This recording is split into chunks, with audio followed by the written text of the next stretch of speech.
Quand j'étais toute petite, j'ai vécu en Côte d'Ivoire. Je prenais très souvent de l'avion de ligne. Et donc, mon premier contact et ce qui a suscité ma vocation, c'est le cockpit du DC-10 illuminé de nuit.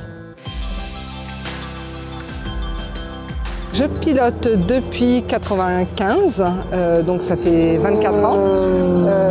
J'ai commencé à l'âge de 17 ans. J'étais brevetée de pilote avant d'avoir mon permis de conduire d'ailleurs. Et mon premier contact avec la voltige, c'était pendant le tour aérien des jeunes pilotes que j'ai fait en 1997. J'ai gagné un baptême de voltige à l'occasion de ce tour en Cap 10 et là ça a été un coup de cœur et je me suis promis que dès que je serai autonome financièrement, je me lancerai dans la voltige. Et finalement, c'est arrivé beaucoup plus vite que prévu puisque 3 ans après, je faisais une sélection avec Christine Génin pour promouvoir la voltige féminine et j'ai été sélectionnée. C'est comme ça que j'ai intégré Dijon Voltige.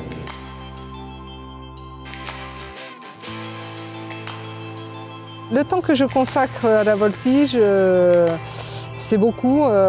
C'est à peu près tout mon temps extra-professionnel.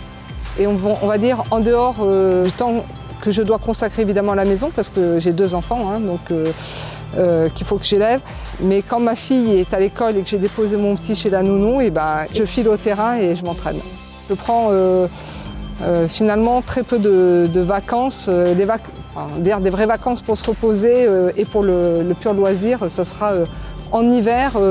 Quand la probabilité de voler est relativement faible avec les mauvaises conditions météorologiques. Mon objectif sur ces WAC, c'est de donner le meilleur de ma performance. C'est d'aller chercher toutes les ressources que j'ai, essayer d'extraire que le stress positif pour augmenter ma performance. Après, le classement, je ne le maîtrise pas. Je ne maîtrise pas la performance des autres, donc j'agis d'abord sur la mienne.